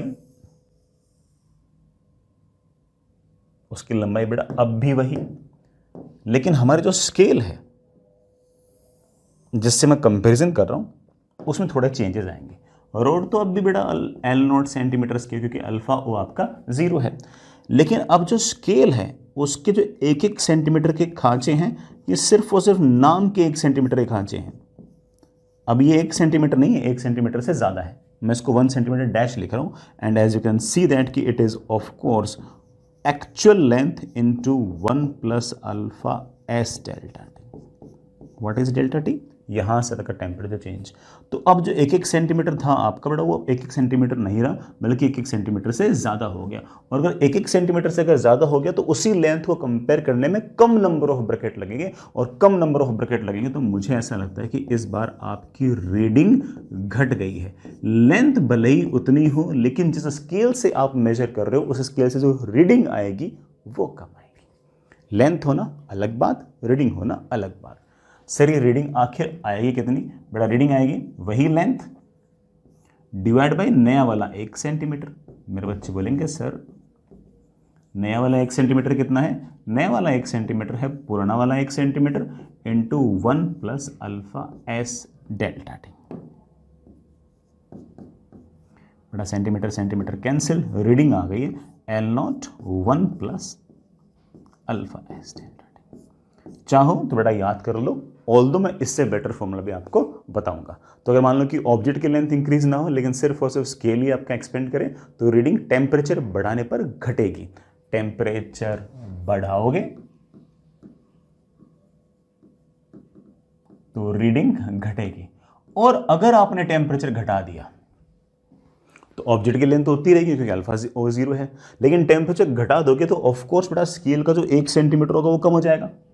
तो अब जो पूरी की पूरी लेंथ है उसको मैच करने के लिए नंबर ऑफ खांचे, नंबर ऑफ ब्रैकेट्स ज़्यादा चाहिए होंगे तो रीडिंग आपकी ज़्यादा आ जाएगी। तो टेम्परेचर कम करने पर आपकी रीडिंग ज़्यादा ही होगी। ठीक है बच्चे, और जनरल केस भी देखते हैं।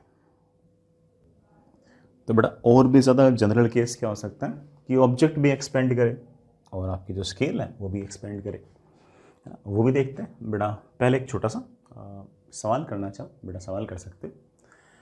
An object which doesn't expand with temperature is 30 centimetre long. बेटा ऑब्जेक्ट जो है वो एक्सपेंड नहीं कर रही है तो अल्फा ओ तो आपका 0 हो गया।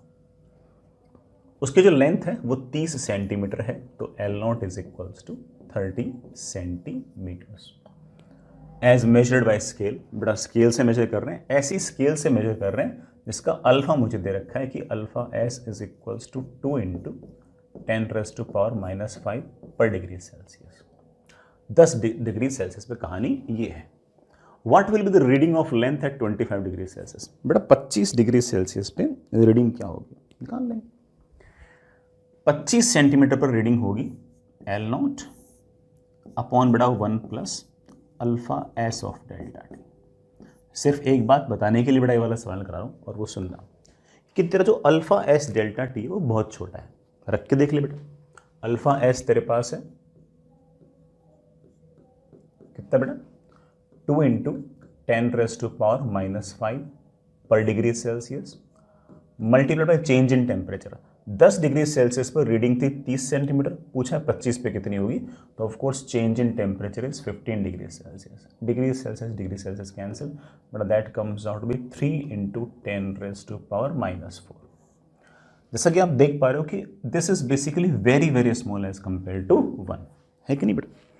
तो अगर कोई बच्चा कहते कि सर मैं इसको ऐसे करूंगा, L0 जो है मैं उसको तो लिख दूंगा 30 सेंटीमीटर और divided by 1 + alpha delta T. बड़ा alpha delta T is 0.0003। Of course बड़ा डिवीजन थोड़ा सा मुश्किल हो जाएगा, आंसर तो ऑफकोर्स आपका आ ही जाएगा। देखिए मैं यहाँ पर आपको छोटी सी बात और बता रहा था कि अल्फा डेल्टा टी अगर आपका बहुत छोटा है तो आप एक छोटा सा काम कर सकते हो यार, 1 + अल्फा एस डेल्टा टी इसकी पावर -1 लिख दो। बाइनोमियल अप्रोक्सीमेशन आपको बड़ा आता होगा कि मैं 1 + x⁻n को नियरली 1 + nx लिख सकता हूं if x is very very small as compare to 1। वही हालत बड़ा यहां पर अल्फा डेल्टा टी 1 के सामने बहुत छोटा है, इसलिए मैं ऐसे लिख सकता हूं कि it is L0 1 - alpha S delta T. ठीक है मेरे प्यारे बच्चों, इससे और इससे आंसर लगभग बड़ा सेम ही आएगा, बस ये कैलकुलेशन मुझे थोड़ी सी टफ लग रही है इसलिए मैंने ऐसे कर लिया। अब आपको सिर्फ और सिर्फ वैल्यूज लिखनी है। बड़ा वैल्यूज कितनी है, 30 सेंटीमीटर तो है बड़ा, अच्छा तब 10 डिग्री सेल्सियस है। जब बड़ा 15 डिग्री सेल्सियस टेम्परेचर बढ़ाकर 25 कर दोगे उस टाइम पर कितनी हो जाएगी, 1 - alpha S delta T. Alpha S delta T is बड़ा ऑफकोर्स 0.0003। ठीक है, answer comes out to be 30 centimetre into of course 0.9997। ये बेटा आपका आंसर, ठीक है। इससे करो बेटा अप्रोक्सीमेटली आंसर तो सेम ही आएगा। और बेटा जो भी 4 ऑप्शन होते हैं उसमें थोड़ा बहुत अंतर होता ही होता है, तो मुझे ऐसा लगता है कि इसमें कैलकुलेशन में टाइम कम लगेगा, इसमें टाइम कम लगेगा, इसमें टाइम ज़्यादा लगेगा। ठीक है, ऐसा बेटा अभी जेईई 2022 के अंदर भी ऐसा सवाल आपसे पूछ रखा था एक पेपर के अंदर। ठीक, मुझे अच्छा लगता है, बाकी आपकी इच्छा, आंसर दोनों से सेम ही आएगा। नेक्स्ट इज बड़ा मोर जनरल केस, जैसा मैं कह रहा था कि if both object and scale are expanding. बड़ा बहुत इजी, सुनना। मान लीजिए कि आपके पास पहले टेम्परेचर जो है वो है T डिग्री सेल्सियस और आपके पास बड़ा ऐसे कोई ऑब्जेक्ट है जिसकी लेंथ जो है वो आपके पास बड़ा L0 सेंटीमीटर है। इस लेंथ को मैं मेजर करना चाहता हूँ किसी स्केल से, कर देंगे बड़ा स्केल से, और स्केल के अंदर ऐसे कुछ ब्रैकेट्स बने हुए, कुछ खांचे बने हुए 1-1 सेंटीमीटर के। ऑफ कोर्स बड़ा हमें उनसे कंपैरिजन करना है। इस बार जो आपकी रॉड है, जो स्केल है, उसका coefficient of linear expansion alpha S है, और जो आपकी ऑब्जेक्ट है उसका coefficient of linear expansion alpha O है। ठीक है, मैं आपसे पूछूं कि रीडिंग क्या होगी, तो आप बोलोगे sir reading will be obviously L0 centimetre को कंपेयर कर रहे हैं हम 1 सेंटीमीटर के थ्रू, तो ऑफ कोर्स मेरे पास रीडिंग बेटा कितनी आएगी, L0। ठीक है, मान लो बेटा लेंथ 35 सेंटीमीटर, तो 35 ऐसे खांचों के बराबर आपकी रीडिंग आ जाएगी, तो 35 सेंटीमीटर आप रीडिंग बोल सकते हो। अगर मैंने टेम्परेचर को बढ़ाकर T + delta T degree Celsius कर लिया तो कहानी क्या होगी। तो बेटा कहानी कुछ ऐसी होगी कि सबसे पहली बात तो आपकी जो रॉड है उसकी लेंथ अब L0 नहीं होगी, हल्की सी बढ़ जाएगी। रॉड की लेंथ आपके पास जाएगी L0 1 + alpha of the object या फिर alpha of the rod into delta T. इसी तरीके से बेटा आपके पास जो स्केल है, जो आपके पास बड़ा स्केल है,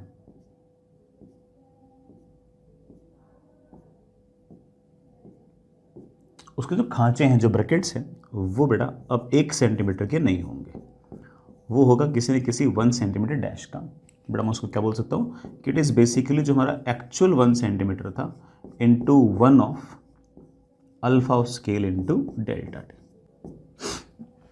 मैं आपसे पूछूं कि अब रीडिंग कितनी आएगी, तो आप बोलोगे सर अब रीडिंग आएगी ऑब्जेक्ट की जो एक्चुअल लेंथ है वो है बेटा L not 1 plus alpha O delta T. इसको मेजर कर रहा हूँ मैं नए वाले 1 सेंटीमीटर से। बेटा नए वाला 1 सेंटीमीटर कितना है? नया वाला 1 सेंटीमीटर है 1 centimetre into 1 plus alpha of scale into delta T. तो अगर आप बेटा याद करना चाहो तो याद कर सकते हो कि बेटा centimetre centimetre cancel, alpha O 1 plus alpha O delta T upon 1 plus alpha S delta T. ठीक, ये बेटा मेरी कहानी है, ये मेरे पास रेडी आ गई। अब मेरी बात सुनना, मान लो मेरे बच्चों कि मैंने टेम्परेचर बढ़ाया, ठीक है, और अल्फा जो ओ है वो अल्फा एस से बड़ा है। टेम्परेचर बड़ा बढ़ाओगे तो डेल्टा टी पॉजिटिव, बेटा डेल्टा टी पॉजिटिव। अल्फा ओ बड़ा है तो न्यूमरेटर बड़ा है और डिनोमिनेटर छोटा है, ठीक है। तो इस केस में ऑब्वियस बात है बेटा रीडिंग एल नॉट से बड़ी आएगी। तो मैं ऐसे केस में कह सकता हूं कि जो रीडिंग है वो इंक्रीज हो जाएगी। बच्चे बोलेगा हाँ सर इट मेक सेंस, अगर अल्फा ओ बड़ा है तो ऑब्जेक्ट ज्यादा प्रोपोर्शन में बढ़ेगा, स्केल कम प्रोपोर्शन में लेंथ बढ़ाएगी, तो इन जनरल हमारी रीडिंग तो बढ़ ही जाएगी। अगर अल्फा ओ की वैल्यू और अल्फा एस की वैल्यू बराबर हो गई तो बड़ा मेरे ख्याल से दोनों कैंसिल हो जाएंगे, तो उस केस में हमारी जो रीडिंग होगी वो अनचेंज्ड रह जाएगी। वेरी इंटरेस्टिंग, मतलब एक्सपेंड होने के बावजूद रीडिंग उतनी आएगी। सर ऑब्जेक्ट की लेंथ तो बढ़ गई, फिर रीडिंग उतनी क्यों आई? क्योंकि बेटा अगर मान लो कि ऑब्जेक्ट की लेंथ बढ़कर मान लो 2% बढ़ गई, तो जो नीचे जो स्केल है उसकी लेंथ भी 2% बढ़ गई, तो ऐसे केस में रीडिंग तो उतनी की उतनी ही आ गई, तो रीडिंग आपकी अनचेंज्ड रह गई। लेकिन अगर मान लीजिए कि आपका अल्फा ओ छोटा है और अल्फा एस बड़ा है, तो ऑब्जेक्ट एक्सपेंड तो होगी लेकिन स्केल ज़्यादा एक्सपेंड हो जाएगा। तो उस केस के अंदर आप जब बड़े आराम से देख सकते हो कि न्यूमरेटर छोटा और डिनोमिनेटर बड़ा, और ऐसे केस में हमारी जो रीडिंग है वो घट जाएगी। एक्चुअली में ऑब्जेक्ट की लेंथ बढ़ी है लेकिन रीडिंग कम आई है। क्यों कम आई है? क्योंकि बेटा ऑफ कोर्स का स्केल ज़्यादा एक्सपेंड हो गया। ये तो टेम्परेचर बेटा बढ़ने की कहानी है, ऑफ कोर्स टेम्परेचर घटेगा तो जस्ट उल्टा हो जाएगा, ठीक है। इतनी सी बात है बेटा। इसको अगर आप बेटा थोड़ा सा अगर बायनोमियल अप्रोक्सीमेशन लगाओ तो और अच्छे से लिख सकते हो। 1 प्लस अल्फा ओ डेल्टा, तो बेटा वैसा का वैसा, इसे मैं लिख सकता हूँ 1 plus alpha S delta T की पावर -1। बड़ा अगर मैं बायनोमियल अप्रोक्सीमेशन लगाऊं तो मैं इसे ऐसे लिख सकता हूं, इस -1 को अंदर ले आऊँ, -1 को अंदर लेके आऊँगा तो I can write it down like this कि 1 minus alpha S into delta T. तो आपके पास जो रीडिंग आएगी बेटा वो आएगी एल नॉट, बेटा मल्टीप्लाई करना 1 minus alpha S delta T plus alpha O delta T minus alpha O into alpha S into delta T का स्क्वायर। यहाँ पर अल्फा एस है, यहाँ पर अल्फा है, लेकिन यहाँ पर अल्फा ओ और अल्फा एस दोनों है, तो ऑफकोर्स बेटा इन दोनों टर्म के सामने वाली टर्म बहुत छोटी है। यहाँ पर तो सिर्फ अल्फा एस और अल्फा है, लेकिन यहाँ पर अल्फा एस और इंटू अल्फा ओ है, तो ऑफकोर्स ये टर्म बहुत छोटी आएगी। तो कुल मिलाकर मेरे पास फाइनल जो आएगा रिजल्ट वो आएगा L not 1 plus alpha O minus alpha S into delta T, ठीक है ना। अप्रोक्सीमेशन के बाद आपके पास ये आंसर आता है। ऑब्वियस बात बेटा, दिस इज मोर एक्यूरेट, मतलब दिस इज मोर एक्यूरेट, ये बेटा अप्रोक्सीमेशन के बाद है। वो तो तुम देख लिया करो सिचुएशन के हिसाब से बेटा कौन सा बेटर रहेगा, ठीक है। आगे चलते हैं बेटा, एक छोटा सा सवाल है, सिर्फ और सिर्फ वैल्यूज में बेटा, सॉरी सवाल में वैल्यूज पटक नहीं है, आंसर बेटा आराम से आ जाएगा। ऑब्जेक्ट है बेटा, उसका अल्फा ओ मुझे दे रखा है 3 × 10⁻⁻⁴ और स्केल का अल्फा दे रखा है 5 × 10⁻⁻⁴। अल्फा बेटा किसका है? स्केल का। तो टेम्परेचर बढ़ाने पर कौन ज़्यादा एक्सपेंड होगा? स्केल ज़्यादा एक्सपेंड होगा। At 20 degree Celsius reading of scale is 50 centimetre. बेटा इस ऑब्जेक्ट को जब मैंने स्केल से मेजर किया तो स्केल ने कितनी रीडिंग दी? 50 सेंटीमीटर दी। What will be the reading at 40 degree Celsius? बेटा 40 डिग्री सेल्सियस पर रीडिंग क्या होगी? तो टेम्परेचर बढ़ने पर इसकी लेंथ भी बढ़ेगी, इसकी लेंथ भी बढ़ेगी, फिर भी रीडिंग घटेगी। चल इतने कॉन्फिडेंस से कैसे बोल दिया? बेटा इसलिए बोल दिया क्योंकि मुझे पता है कि अल्फा ओ छोटा और अल्फा एस बड़ा है, तो ऑब्जेक्ट एक्सपेंड तो होगा लेकिन स्केल ज़्यादा एक्सपेंड होगा, तो कंपेरिजन अगर करोगे तो रीडिंग तो आपकी छोटी आएगी। और जैसा कि बेटा आप देख पा रहे हो कि अल्फा ओ अल्फा एस काफ़ी छोटे छोटे हैं, तो आप बोल सकते हो कि sir formula L0 1 plus alpha O delta T upon 1 plus alpha S delta T. इससे भी कर सकते हैं, लेकिन इससे ऑब्वियस बात बेटा कैलकुलेशन में थोड़ा सा टाइम लग जाएगा, खास तौर से जो 1 plus alpha S delta T से डिवाइड है, थोड़ा सा टाइम लग जाएगा, ठीक है। तो इससे अच्छा मैं अप्रोक्सीमेशन के बाद वाला फॉर्मूला यूज कर लेता हूँ, that is L not 1 plus alpha O minus alpha S into delta T. लिखते हैं बेटा, एल नॉट मतलब बेटा कितनी रीडिंग शुरुआत में थी, रीडिंग बेटा आपके पास 50 सेंटीमीटर थी, 1 plus alpha O minus alpha S बेटा -2 इंटू 10⁻⁻⁴ आगे होगा, -2 इंटू 10⁻⁻⁴ पर डिग्री सेल्सियस आ गया होगा, multiplied by change in temperature बेटा 20 से 40 किया है, तो change in temperature is 20 degree Celsius. आगे बेटा आंसर मेरे पास आ गया, that is equals to 50 centimetre, 1 minus बेटा 4 इंटू 10⁻⁻�3, ठीक है बेटा, that comes out to be 50 centimetre into बेटा कितना 1 माइनस 0.004 बेटा कितना हो गया 50 सेंटीमीटर इंटू 0.996, ये बेटा आपकी रीडिंग आ गई। सिर्फ तो 50 सेंटीमीटर से छोटी आ रही, बल्कि टेम्परेचर बढ़ने पर तो ऑब्जेक्ट की लेंथ बढ़नी चाहिए, बेटा लेंथ तो बड़ी है, रीडिंग ही छोटी आई है, क्योंकि जिससे तुम कंपेयर कर रहे हो वो और ज़्यादा बढ़ गया ना, इसलिए, ठीक है। बाकी बेटा किसी बच्चे ने अगर ये वाला फॉर्मूला यूज़ किया था तब भी उसका आंसर अप्रोक्सीमेटली यही आता, बेटा कर लेना इसको कैलकुलेट, थोड़ा सा काम बचे।